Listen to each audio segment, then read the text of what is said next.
Their joy was the joy of the morning, before the dew was dry, when every leaf was green. This is the story of the first men of Middle-earth.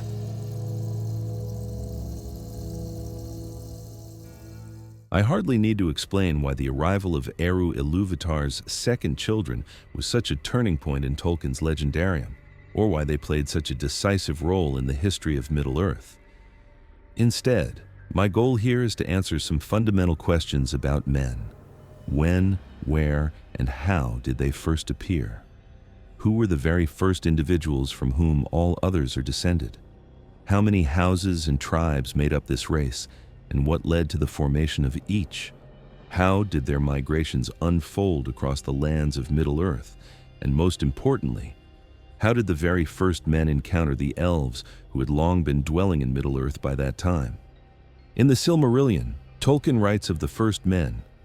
Men spread and wandered in the west and the north and the south, and their joy was the joy of the morning, before the dew is dry, when every leaf is green.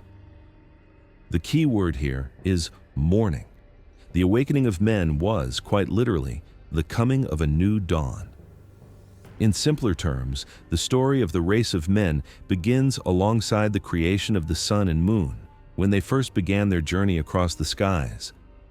The sun not only shaped the path of the first men's migrations, but it could be said that the Valar, the 14 divine powers of Tolkien's world, created the sun and moon specifically to bring light to Ilúvatar's newest children, easing their fear as they awoke into the world. It mirrors what happened earlier with the elves. Before their awakening, Varda, the Lady of the Stars, had set even more bright and beautiful stars into the sky to greet them. So, to tell the story of men, we must first briefly revisit the tale of the sun and moon's creation. In the earliest years of the world, Middle-earth had neither sun nor moon. The land lay in unending darkness, lit only by the stars Varda had placed in the heavens.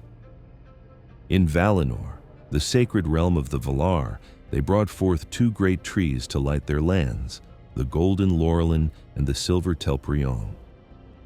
Morgoth, aided by Ungoliant, the monstrous spider-shaped creature and mother of Shelob, destroyed the two trees, casting the world of Arda into the blackness of eternal night.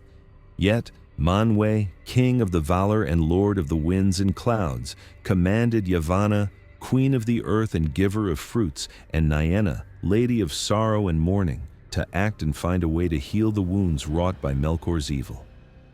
Before Laurelin and Telperion perished, these three managed to coax from them one final gift: a single silver flower and a single golden fruit. As told in the Silmarillion, then Manwë bade Yavanna and Nienna to bring forth all their powers of growth and healing, and they labored to restore life to the trees. But the tears of Nienna could not heal their mortal wounds, and long did Yavanna sing alone in the shadows. At last, when all hope seemed lost and her song faltered, Telperion bore upon a leafless bough one great silver blossom, and Laurelin a single golden fruit. Yavanna plucked the flower and fruit from the lifeless trees and gave them to Aule, lord of craft. Aule forged vessels to hold and preserve their light, vessels that would become the sun and the moon. Varda, queen of the stars, then took these vessels and set them as great lamps in the heavens beyond the world's air, sending them on appointed journeys across the skies of Arda. It is worth noting that at this time, Arda was not a round world, but flat. The paths Varda chose for the sun and moon were unlike anything we know today. They were always in the sky, but never together. Each began its journey in Valinor, the westernmost realm of Arda, traveling eastward before retracing its path and returning to the west. When one returned from the east, the other would begin its course from the west. In other words, the sun rose in the west and, instead of setting in the east, turned back to set again in the west. Thus, in those early days, the sun and moon would pass one another in their travels, and the skies of the world were never truly dark. Moving past the introduction, we come to the tale of mankind's creation. The first humans awoke in the farthest eastern reaches of Middle-earth in a remote land called Hildórien. This moment coincided with the very first rising of the sun in the west, during a time when Varda had not yet set the sun and moon to follow the familiar path of rising in the east and setting in the west. Thus, when the first humans opened their eyes, they beheld the sun shining from the western horizon. In the Silmarillion, it is written, "The first dawn came from the west, and the eyes of men newly opened turned towards it, and their wandering steps went thither." The first encounter between humans and the elves of Middle-earth took place many generations after the awakening of their ancestors in Hildórien. By then, even humans themselves no longer knew the details of their own origins. Their birth in the world had become a lost history.